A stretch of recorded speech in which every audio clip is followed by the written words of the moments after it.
Hello students, welcome to core classes. Students, आज हम इस वीडियो में करने जा रहे हैं LSC 01 यूनिट 2। इसका हाफ पार्ट हमने लास्ट वीडियो में पढ़ा था। आज हम नए टॉपिक से स्टार्ट करने जा रहे हैं, वो है इलेक्ट्रॉन माइक्रोस्कोपी। हमने लास्ट वीडियो खत्म करी थी लाइट माइक्रोस्कोपी के साथ। तो लाइट माइक्रोस्कोपी में विजिबल लाइट के थ्रू ऑब्जेक्ट को देखा जाता था, लेकिन इलेक्ट्रॉन माइक्रोस्कोपी में विजिबल लाइट की बजाय इलेक्ट्रॉन बीम्स को यूज करके ऑब्जेक्ट को देखते थे, इसीलिए इसका नाम इलेक्ट्रॉन माइक्रोस्कोपी पड़ा। तो अगर इसकी टाइप्स के बारे में बात करें और अगर इसे कंपेयर करें लाइट माइक्रोस्कोपी के साथ, तो ये बहुत जो है इसकी कैपेसिटी बहुत अच्छी है और इसके फीचर्स अच्छे हैं, क्योंकि इसकी जो रिजॉल्विंग पावर है it is very high as compare to light microscopy. तो अगर हम बात करें इसकी टाइप्स की, तो दो टाइप्स होती हैं। ट्रांसमिशन इलेक्ट्रॉन माइक्रोस्कोप, जिसे बोलते हैं TEM। स्कैनिंग इलेक्ट्रॉन माइक्रोस्कोप, जिसे SEM भी बोलते हैं। तो इसे स्टार्ट करते हैं। फर्स्ट टाइप और सेकंड टाइप दोनों पढ़ेंगे। पहली टाइप जो है ट्रांसमिशन इलेक्ट्रॉन माइक्रोस्कोप, इसको यूज क्यों करते हैं, क्या काम है इसका? इसका काम है to detect internal structure of the cell में इंटरनल स्ट्रक्चर्स को देखने के लिए इस माइक्रोस्कोप का यूज करते हैं। और अगर इसमें होता क्या है, अगर मैं आपको डायग्राम के साथ समझाऊं, दोनों ही माइक्रोस्कोप को मैं डायग्राम के साथ समझाऊंगी कि इसमें होता क्या है कि इसमें एक फिलामेंट यूज किया जाता है जिसको बोलते हैं टंगस्टन फिलामेंट। इसका काम क्या है? इलेक्ट्रॉन्स को इमिट करना, ताकि वो बीम के थ्रू हम इसे ऑब्जेक्ट को देख सकें। तो इस टंगस्टन को यूज करते हैं टू एमिट द इलेक्ट्रॉन्स। इसके बाद उसके आगे लगे हुए हैं लेंसेज, 1 2 3, 3 लेंसेज लगे हुए हैं। जो फर्स्ट है उसे बोलते हैं कंडेंसर लेंस, सेकंड जो उसे बोलते हैं ऑब्जेक्टिव लेंस, और थर्ड जो उसे बोलते हैं प्रोजेक्टर लेंस। अब यहाँ पे सबसे पहले क्या होता है कि जो इलेक्ट्रॉन एमिट हुए हैं वो कलेक्ट होते हैं, फोकस होते हैं किस लेंस पे? कंडेंसर लेंस पे। तो इसका काम क्या है? जो यहाँ से इमिट हुए हैं इलेक्ट्रॉन्स उसे फोकस करना है, ये काम है कंडेंसर लेंस का। और ये आगे दोबारा से ऑब्जेक्टिव लेंस पे आके कलेक्ट हो जाते हैं। उसके बाद प्रोजेक्टर जो है इसे ऑब्जर्व करने के लिए हेल्पफुल होता है। तो उसके बाद यहाँ से जो लाइट इमिट होती है, जो इलेक्ट्रॉन्स बीम इमिट होता है, वो फॉल करता है ऑन द प्रोजेक्टर लेंस। उसके बाद हम इसे एक फोटोग्राफिक प्लेट या फोटोग्राफिक फिल्म के द्वारा हम इसे इंटरनल स्ट्रक्चर जो है सेल का उसे देख सकते हैं। सिमिलरली अगर स्कैनिंग इलेक्ट्रॉन माइक्रोस्कोप की बात करें, वहां पे भी सेम ही स्ट्रक्चर है कि यहाँ पे भी टंगस्टन फिलामेंट का यूज किया जाता है और कंडेंसर लेंस को यूज करते हैं। लेकिन यहाँ पे एक जो डिफरेंस है इसमें, वो है बीम डिफ्लेक्टर का। तो बीम डिफ्लेक्ट करने के लिए यहाँ पे देखिए, यहाँ पे जो कंडेंसर लेंस और जो ऑब्जेक्टिव लेंस है उसके बीच में जो स्पेसिमन है, यहाँ पे बीम डिफ्लेक्टर लगाया जाता है। बाकी जो स्ट्रक्चर है वो सेम है। और एक और पॉइंट है, वो इतना इंपॉर्टेंट नहीं है लेकिन डिफरेंस छोटा सा है कि लाइट माइक्रोस्कोपी में एक फोटोग्राफिक फिल्म सिंपल सी लगाई जाती है, लेकिन यहाँ पे एक स्पेशल स्क्रीन यूज की गई है इलेक्ट्रॉन माइक्रोस्कोप में, जो जिसके द्वारा स्कैनिंग की जाती है, वो है जिंक सल्फाइड स्क्रीन। तो वो इमेज जो है जिंक सल्फाइड स्क्रीन जो होती है, ये जिंक सल्फाइड से बनी होती है। तो ये एक स्पेशल जो डिफरेंस हो गया, यहाँ पे दो डिफरेंस हो गए हैं। तो चलिए अब इस डायग्राम को एक और फ्लो चार्ट के थ्रू भी आप समझ सकते हैं। थोड़ा लेंस को थोड़ा टिपिकल व्यू के साथ यहाँ पे दिखाया गया है कि जो ट्रांसमिशन इलेक्ट्रॉन माइक्रोस्कोपी है, वहां पे हीटेड फिलामेंट है जो इलेक्ट्रॉन एमिट करेगा, वो है टंगस्टन फिलामेंट। उसके बाद लेंसेज है, ऑब्जेक्टिव लेंस है, प्रोजेक्टर लेंस है, और यहाँ पे स्पेसिमन देखिए। स्पेसिमन यहाँ पे जो है वो ऑब्जेक्टिव लेंस और कंडेंसर लेंस के बीच में है, लेकिन यहाँ पे जो स्पेसिमन है वो ऑब्जेक्टिव लेंस और ऑब्जेक्टिव लेंस के नीचे है, मतलब कि प्रोजेक्टर लेंस और ऑब्जेक्टिव लेंस के बीच में है। तो उसके बाद यहाँ पे एक डिटेक्टर लगा हुआ है, तो जिसके डिटेक्टर की हेल्प से हम इसे व्यू कर सकते हैं। मतलब कि यहाँ पे इलेक्ट्रॉन्स जो इमिट होंगे, उसकी वजह से जो बीम की वजह से जो लाइट प्रोड्यूस होगी, उसकी हेल्प से हम इस डिटेक्टर के थ्रू इमेज को फाइंड कर सकते हैं और इंटरनल स्ट्रक्चर हमें मैग्नीफाइड फॉर्म में मिलता है। तो इसमें जो हमने पॉइंट्स बोले हैं उसे पॉइंट टू पॉइंट डिस्कस कर लेते हैं। Source of illumination is a tungsten filament. That emits electron, उसका काम है इलेक्ट्रॉन्स को इमिट करना।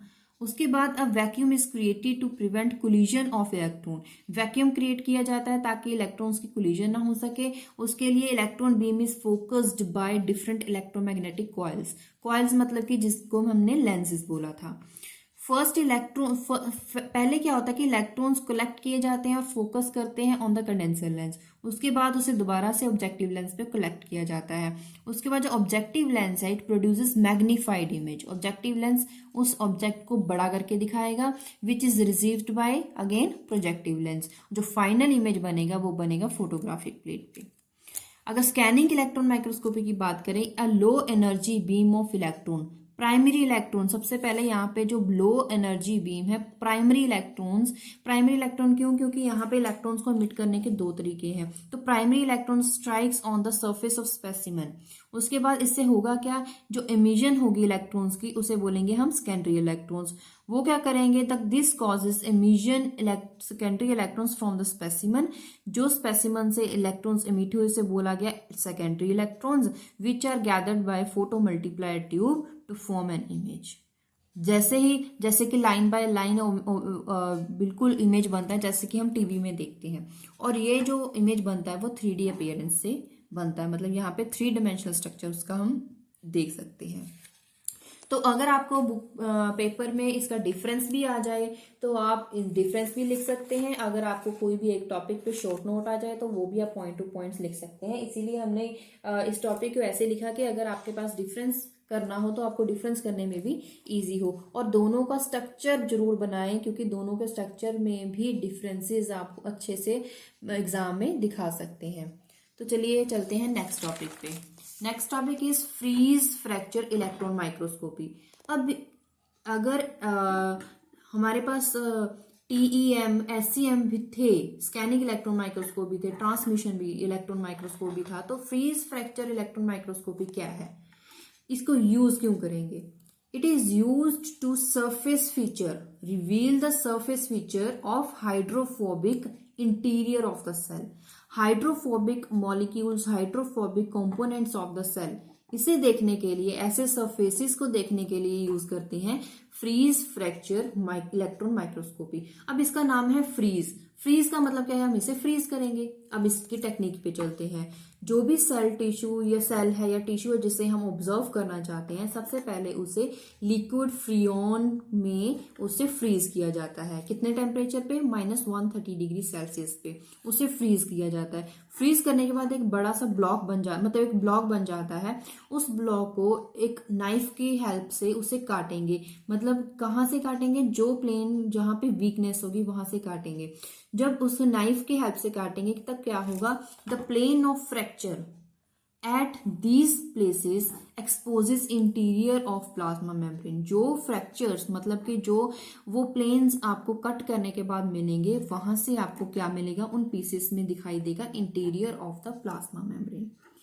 The new exposed faces of plasma membrane, the exoplasmic fracture face जिसे हम EF बोलते हैं, और प्रोटोप्लाज्मिक फ्रैक्चर फेस जिसे PF बोलते हैं, they are covered with the very thin line of platinum by dissolving organic material. आप इससे डायग्राम के थ्रू भी देख सकते हैं। ये जो कट जो है फ्रैक्चर्ड पीस है, यहाँ पे देखिए दो, PF मतलब के जिसे प्रोटोप्लाज्मिक फ्रैक्चर फेस बोलते थे, और दूसरा है EF जिसे हम एक्सोप्लाज्मिक फ्रैक्चर फेस बोलते हैं। और यहाँ पे देखिए, यहाँ पे एक्सटीरियर, ये पूरा एक्सटीरियर है, और यहाँ से आप इंटीरियर स्ट्रक्चर देख सकते हैं। इंटीरियर स्ट्रक्चर में जो चीज मैग्नीफाई करके दिखाई गई है वो है इंटीग्रल प्रोटीन्स दिखाए गए हैं, और उसके साथ साथ कुछ ऑर्गेनिक चेन्स दिखाई गई हैं जैसे कि carbohydrate chain, lipid bilayer, this is lipid bilayer of membrane. ये सभी आपको फ्रीज फ्रैक्चर इलेक्ट्रॉन माइक्रोस्कोपी में दिख जाएंगी। तो इसीलिए यहाँ पे इंटरनल स्ट्रक्चर तो बाकी सारी माइक्रोस्कोपी के हेल्प से भी देख सकते हैं, लेकिन उनमें से हाइड्रोफोबिक इंटीरियर सेल देखने के लिए, हाइड्रोफोबिक कंपोनेंट्स देखने के लिए freeze fracture electron microscopy use की जाती है। अब नेक्स्ट छोटा सा टॉपिक है, दैट इज रेडियो आइसोटोप्स। अब रेडियो आइसोटोप्स का इस इलेक्ट्रॉन माइक्रोस्कोपी या कोई माइक्रोस्कोपी इसमें यूज किया जाता है, बट होते क्या है, these are the forms of an element which exhibit radioactivity. ये ऐसे एलिमेंट हैं जो रेडियो एक्टिविटी कॉज करते हैं, और इसे यूज कैसे करते हैं, एज अ ट्रेसर इसे यूज करते हैं। लेकिन यूज करने का मेथड क्या है, सबसे पहले radioisotope it is introduced in the molecule in the cell. जिस सेल के जिस मॉलिक्यूल या जिस कंपोनेंट को हम ट्रेस करना चाहते हैं, तो उसको क्या करेंगे, उसमें इंट्रोड्यूस कर देंगे रेडियो आइसोटोप। उसके बाद एक पर्टिकुलर डिवाइस जो होता है, स्पेशल डिवाइस, उसकी हेल्प से रेडियो एक्टिविटी उसकी डिटेक्ट की जा सकती है। फॉर एग्जाम्पल, अब थाइमिडीन है, उसमें जो हाइड्रोजन एटम है उसे रिप्लेस कर देंगे उसके रेडियो एक्टिव्स के साथ, जैसे कि ट्रीटियम के साथ। अब क्या करेंगे, इट में trace the course of thymidine in the cell. अब जहां जहां वो थाइमिडीन प्रेजेंट होगा उसे इजीली ट्रेस किया जा सकता है उस पर्टिकुलर डिवाइस के साथ, क्योंकि जो थाइमिडीन है it is a component DNA but not the component of RNA. तो इसका मतलब जहाँ पे डीएनए मेटाबॉलिज्म होगा वहाँ वहाँ आपको ये मॉलिक्यूल दिख जाएगा, क्योंकि यहाँ पे हमने इसको ट्रेस कर सकते हैं with the help of radio active isotopes. और फॉर द प्रोटीन सिंथेसिस एक और एग्जांपल है, अगर आप प्रोटीन सिंथेसिस करते हैं, इट में use radio actively labelled amino acids में वहाँ पे आप उसे ट्रेस रेडियो आइसोटोप के साथ रिप्लेस कर सकते हैं। और कौन कौन से ऐसे रेडियो आइसोटोप्स हैं, ट्रीटियम के अलावा क्लोरीन जिसका मॉलिक्यूलर मास हो 30, जिसका एटॉमिक मास हो 36, कैल्शियम जिसका एटॉमिक मास हो 45, ऐसे यूज करते हैं जिससे बोलते हैं radioisotopes. These are the examples of radioisotopes. अब इसको और कहाँ कहाँ पे यूज करते हैं, ये जो यूजेस है, these uses are very important, अक्सर पेपर में आ जाते हैं, तो आप इसे अच्छे से याद कर लें। It is use to measure rate of metabolism turn of material within a cell और टिश्यू। सेल या फिर किसी भी टिश्यू में जो मेटाबोलाइज प्रोसेसेस हैं उस कितनी स्पीड से हो रहे हैं, उस स्पीड को फाइंड करने के लिए, मेजर करने के लिए रेडियो आइसोटोप्स यूज किए जाते हैं। कहाँ कहाँ पे मॉलिक्यूल सिंथेसिस हो रहे हैं, सिंथेसाइजेशन हो रही है, उसे लोकेट करने के लिए यूज करते हैं। Measure the rate of exchange of material, cell membrane में एक कंपोनेंट में दूसरे कंपोनेंट में जो मटेरियल एक्सचेंज होता है उसे भी फाइंड कर सकते हैं। और कोई भी पर्टिकुलर मॉलिक्यूल सेल में किस जगह पे प्रेजेंट है उसे लोकेट करने के लिए भी रेडियो आइसोटोप्स यूज करते हैं। अब मैंने आपको बोला था एक स्पेशल डिवाइस, एक पर्टिकुलर डिवाइस, वो डिवाइस क्या है, उस डिवाइस के बारे में थोड़ा जान लेते हैं। Radio isotope, radio active material is introduced in the cell either in vivo और इन विट्रो। वीवो का मतलब है कि सेल के साथ ही इंटरनल पार्ट में या फिर उसके एक्सटर्नल पार्ट में, इसे बोलते हैं वीवो या फिर vitro.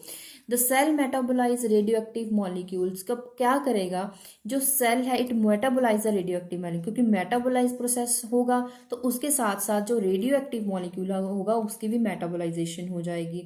After a certain time, कुछ टाइम के बाद क्या होगा, उस रेडियो एक्टिविटी को डिटेक्ट किया जा सकता है, और उस स्पेशल इंस्ट्रूमेंट जिसे बोलते हैं काउंटर्स, उन काउंटर्स की हेल्प से आप उसकी जो रेडियो एक्टिविटी है उसे मेजर कर सकते हैं। अब ये जो काउंटर्स हैं वो बहुत सारे काउंटर्स होते हैं, वो किस सब्जेक्ट एक्सपेरिमेंट के लिए कौन से काउंटर यूज करें वो डिपेंड करता है कि type of energy emitted by radio active substance. जो रेडियो एक्टिव सब्सटेंस आप यूज करना चाहते हैं वो कौन सी उसकी टाइप है, कौन सा रेडियो एक्टिव है और वो कितनी एनर्जी इमिट करेगा, उस पर ही डिपेंड करता है कि हम कौन सा काउंटर यूज करें।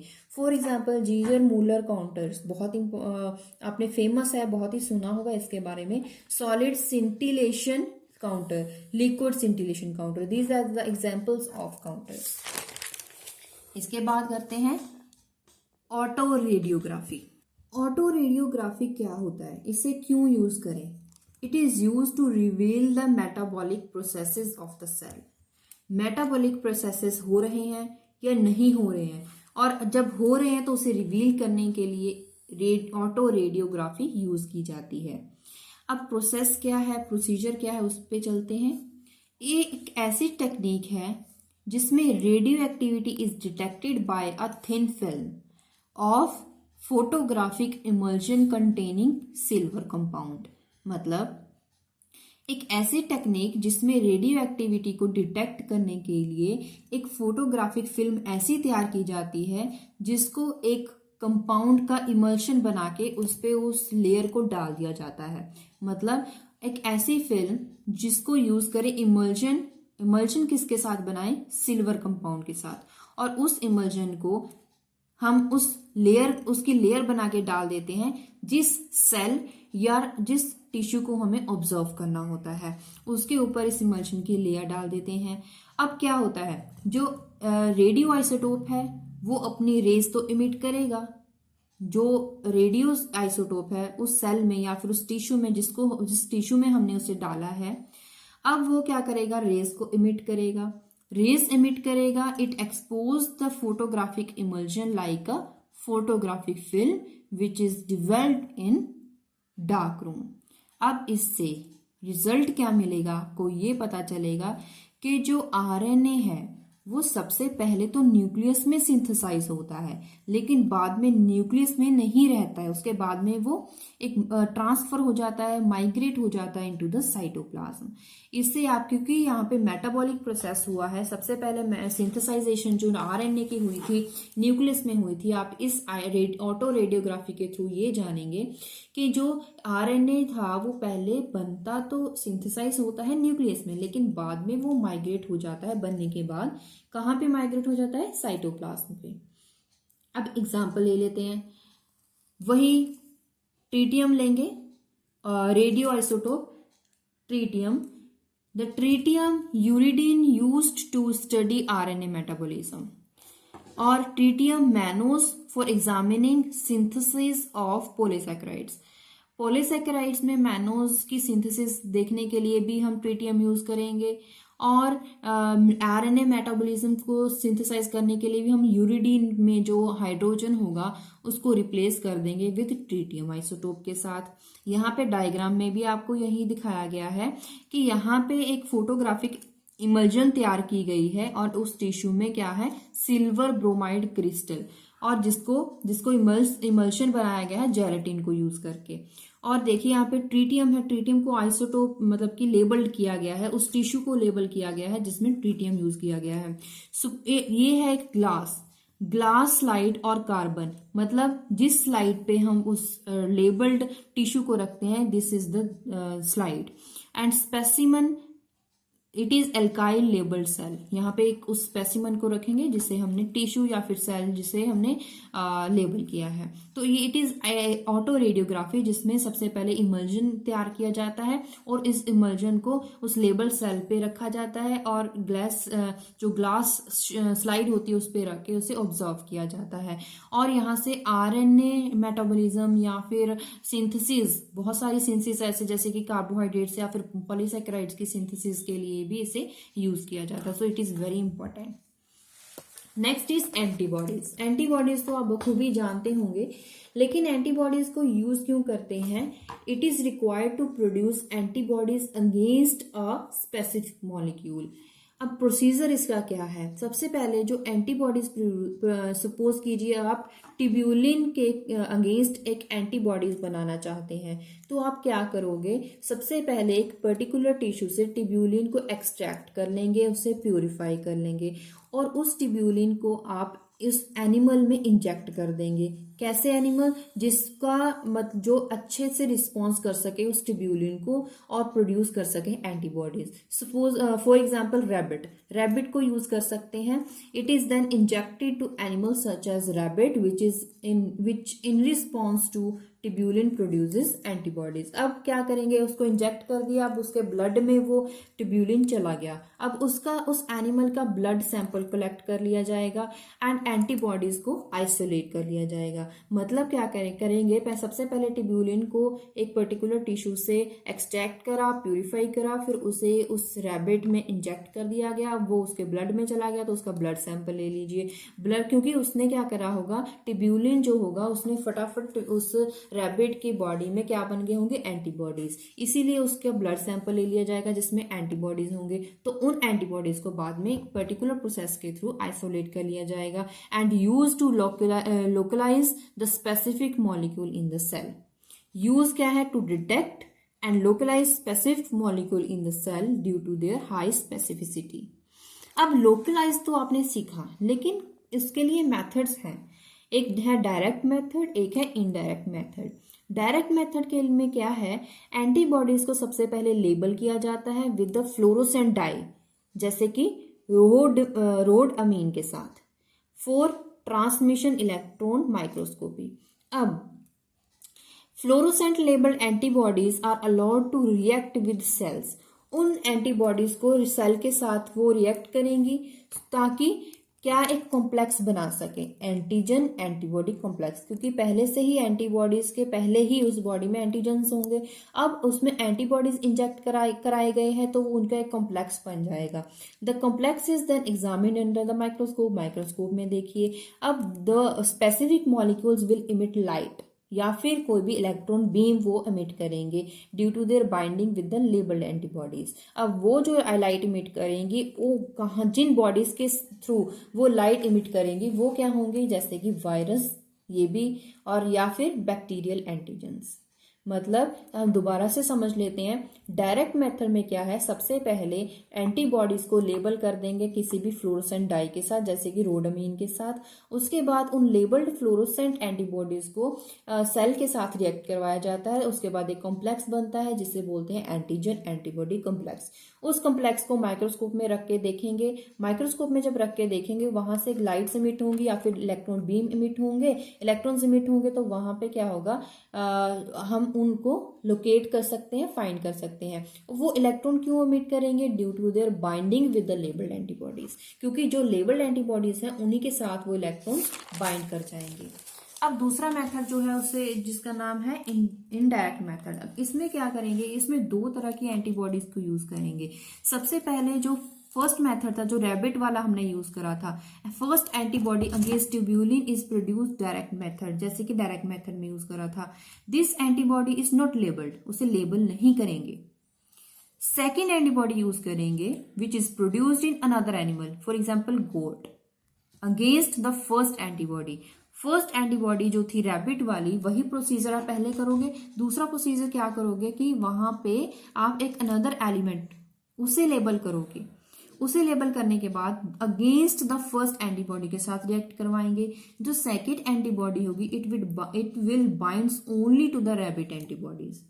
अब प्रोसीजर जैसे कि दोबारा देख लें, second antibody is labelled either with the fluorescent dye, fluorescent dye के साथ, या फिर on the reaction with tubule. अब क्या होगा? जब एंटीबॉडी, जो ट्यूब्यूलिन एंटीबॉडी थी, जो रैबिट वाली थी, वो क्या करेगी? कंबाइन करेगी किसके साथ? गोट में जो एंटीबॉडी यूज करी गई थी उसके साथ रिएक्ट कर जाएंगी। ये है इनडायरेक्ट मेथड। डायरेक्ट मेथड में सिर्फ और सिर्फ आपको एक ही लेबल्ड एंटीबॉडी तैयार करनी होगी जो रैबिट की थी, लेकिन यहाँ पे दो एंटीबॉडीज यूज करेंगे। फर्स्ट जो होगी वो जो पहले प्रोसीजर था डायरेक्ट मेथड वही यूज करोगे, लेकिन उसको लेबल नहीं करोगे, लेबल करोगे दूसरी वाली को जो गॉट में हमने यूज करा था। उसके बाद है tissue culture. Tissue culture is very important, और ये आप इसमें लिख भी लें स्पेशल। जब भी आप ये वीडियो देखोगे तो यहाँ पे टिश्यू कल्चर इंपॉर्टेंट है, तो आप इसको जरूर पढ़ना है, आपको ये अच्छे से याद करना है। तो टिश्यू कल्चर क्या है? सबसे पहले इसका यूज देख लें, क्यों हम इसे पढ़ेंगे, क्यों हम इसे यूज करेंगे।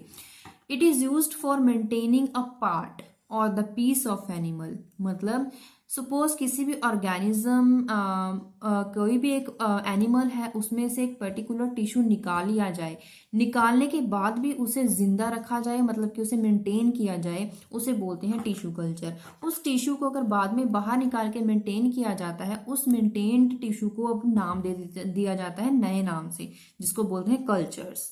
टिश्यूज को अब टिश्यू का नाम क्या बन गया? Cultures. For maintaining a part or piece of animal or plant tissue alive after their removal from organism. To maintain the living cell outside the organism, तो क्या करना होता है? The tissue pieces or the cell are kept in the culture dishes बनी होती हैं, उसमें उसको रखना होता है, मतलब कि वैसा ही एनवायरनमेंट रखना होता है जैसा कि वो ऑर्गेनिज्म के अंदर था. It is necessary to provide an environment in which the cell can live and multiply over a time of period. Over a time of period वो अपने आप को मल्टीप्लाई कर सके, उसका नंबर इंक्रीज हो सके. अब इसके भी दो टाइप्स हैं, एक है प्राइमरी कल्चर, दूसरा है सेकेंडरी कल्चर. प्राइमरी कल्चर में क्या होता है, the culture prepare directly from the tissue. अब उस ऑर्गेनिज्म से डायरेक्ट कल्चर्स बनाएंगे तो उसे बोलेंगे प्राइमरी कल्चर. अब प्राइमरी कल्चर के लिए करना क्या होगा, for obtaining primary culture organ को सबसे पहले रिमूव कर दें, so as to make it free from bacteria. उसे अच्छे से प्योरीफाई करें ताकि उसमें बैक्टीरिया ना रहे, कोई भी फॉरेन बॉडी ना रहे. Then it is cut into pieces में कट करिए और ट्रिप्सिन के साथ उसको रिएक्ट करवाएं. क्यों, because it has property of dissociating cell aggregate. वो सेल एग्रीगेट कर जाते हैं, डिसोसिएशन होने के बाद एग्रीगेट करके एक सस्पेंशन बना लेते हैं जैसे कि एक सिंगल सेल हो, विदाउट अफेक्टिंग देयर वायबिलिटी. तो इफेक्ट ऐसा इसकी प्रॉपर्टी है कि वो एग्रीगेट करके डिसोसिएट होने के बाद एग्रीगेशन हो जाती है, जिससे वो एक सस्पेंशन ऐसी बन जाती है कि हमें ऐसे लगेगा कि वो सिंगल सेल ही है. तो सेकेंडरी कल्चर में ऐसा क्या होगा, सेकेंडरी कल्चर में cultures prepared from cell which is removed from primary culture form secondary culture. मतलब सबसे पहले प्राइमरी स्टेप यूज करें, उसके बाद उसे जो दोबारा कल्चर बनाया जाएगा उसे बोलेंगे secondary culture. Such cell show the property of parent body. बिल्कुल पेरेंट बॉडी की तरह उनकी प्रॉपर्टी शो होगी.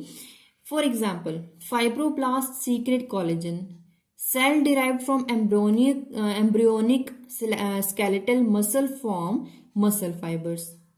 So these are also important topic. एक लास्ट टॉपिक है दैट इज सिनेमाइक्रोग्राफी. इसमें क्या है, जैसे कि नाम से ही आपको पता चलता है, एक सिनेमाइक्रोग्राफी एक फिल्म चलाई जाएगी. मतलब जो भी आप करोगे एक्सपेरिमेंट, उसमें जो भी ऑब्जर्व करोगे उसकी एक फिल्म बना ली जाए ताकि हम उसको ऑब्जर्व कर सकें कि कौन सा प्रोसेस कैसे चल रहा है, उसे स्टडी करने के लिए. In cinemicrography the events in or about the cell continuously filmed by a camera attached to eyepiece. मतलब माइक्रोस्कोप में जो आईपीस होगा वहां पे कैमरा लगा दिया जाए ताकि जो भी प्रोसेसेस होंगे स्टेप बाय स्टेप उसे स्टडी किया जा सके. The study of speed of exposure per unit time. एक पर्टिकुलर टाइम में कितना एक्सपोजर है, it can be varied according to requirement. By an appropriate combination of speed of exposure and the speed of viewing the film, it is possible to see event. मतलब speed के basis पे और कितनी तेजी से कितना slow हम देखना चाहते हैं उसके बेसिस पे हम जो भी इवेंट्स हो रहे हैं उसे देख सकते हैं. वो 1 घंटे में भी देख सकते हैं, वो 1 मिनट में भी देख सकते हैं, वो सिर्फ और सिर्फ 5 सेकेंड्स में भी दे सकते हैं. यूज कैसे कहाँ पे किया जाता है, observation on mitosis processes. Mitosis processes कैसे होते हैं उसे ऑब्जर्व करने के लिए, साइटोकाइनेसिस में और सेल मूवमेंट में. Next is exercise. First question, give comparison between transmission electron microscopy with light microscopy. सबसे पहले तो हमने बोला था कि इसकी रिजॉल्विंग पावर में ही डिफरेंस है. First difference is image formation. जो इमेज फॉर्मेशन लाइट माइक्रोस्कोपी में बनेगा वो डिपेंड करता है लाइट एब्जॉर्प्शन पे, बट ट्रांसमिशन में किस पे डिपेंड करता है, इलेक्ट्रॉन स्कैटरिंग पे, इलेक्ट्रॉन बीम्स पे. लेंसेज जो होंगे लाइट माइक्रोस्कोपी में, these are glass lenses and focusing is done by moving them near और farther away from the specimen. मतलब लाइट माइक्रोस्कोपी में जो ग्लास लेंस यूज करते हैं सबसे पहले, उस ग्लास लेंस को जो स्पेसिमन है उसे उस पर करीब ले जाके या उसे दूर ले जाके ऐसे उसको मूव करके हम फोकस कर सकते हैं. लेकिन ट्रांसमिशन इलेक्ट्रॉन माइक्रोस्कोपी में जो लेंसेज है वो these are the electromagnetic coils, मतलब कि लेंसेज यूज किए जाते हैं. और focusing is done by manipulating the amount of current. मतलब वो डिपेंड करता है करंट पे flowing through these coils. Final image जो बनता है लाइट माइक्रोस्कोपी में, it can be seen by eye, but transmission में एक स्क्रीन लगी होती है, स्क्रीन के थ्रू आप देख सकते हैं. Second is what are the advantages of indirect method over direct method. Indirect method ज्यादा अच्छा है तो डायरेक्ट मेथड के साथ ऐसा क्या डिफरेंस है. एक ही एडवांटेज है that one type of antibody containing a fluorescent label need to be prepared. मतलब आपको जो यहाँ पे एक ही टाइप की एंटीबॉडी बनेगी उसे लेबल करना जरूरी है। Next question, if you want to observe detail of the surface of an insects compound eye, which microscopy would you use? कौन सी माइक्रोस्कोपी यूज करोगे? Scanning electron microscopy. अगर आप एग्जामिन करना चाहते हैं pattern of capillaries in the section of skin, तो कौन सी यूज करोगे? Light microscopy. अगर आप एग्जामिन करना चाहते हैं kidney cell to look at its cell membrane भी देखना चाहते हैं, तो कौन सा यूज करोगे? Internal structure, that is transmission electrons microscopy. If you want to identify type of flagellum of the flagellate organism, which microscopy would you use? Transmission electron microscopy. Next, what are the application of freeze fracturing? इसकी कौन सी ऐसी application है? It enables a study of interior cell membrane and membrane function. Freeze fracturing के साथ आप, जैसे आपको बताया गया था कि -130 डिग्री में आप फ्रियोन को यूज करके आप उसे फ्रीज करें, फिर उसे पीसेस में कट करें, तो उसके साथ आप क्या देख सकते हैं? आरएनए, वही RNA study, interior of the cell as well as cell membrane. Next, write uses of radio activity traces. Uses क्या है? जो आपको 4-5 यूजेस बताए गए थे, उनमें से हमने 2 लिखे हैं, लेकिन आपको चारों अच्छे से याद करने हैं, वो पेपर में भी आ सकते हैं।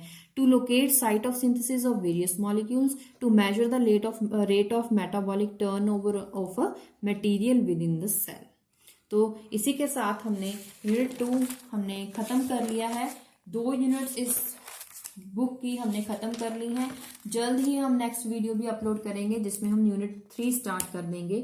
आपके एग्जाम्स भी आने वाले हैं, तो हम कोशिश करेंगे जल्द से जल्द आपको वीडियो प्रोवाइड करके दें और आपको वेट ना करनी पड़े। और अगर आपके लिए वीडियो हेल्पफुल है तो आपको एक काम करना है कि प्लीज इस चैनल को सब्सक्राइब कर दें और वीडियो को लाइक करते रहें, और साथ ही साथ हमें कमेंट करके बताते रहें कि आपको कौन सी वीडियो चाहिए और किस सब्जेक्ट कोड के लिए वीडियो चाहिए। अगर आपको इस वीडियो के रिगार्डिंग कोई क्वेश्चन है, कोई डाउट है, क्वेरी है, तो आप पूछ सकते हैं कमेंट करके। तो देखते रहिए हमारा चैनल। Thank you.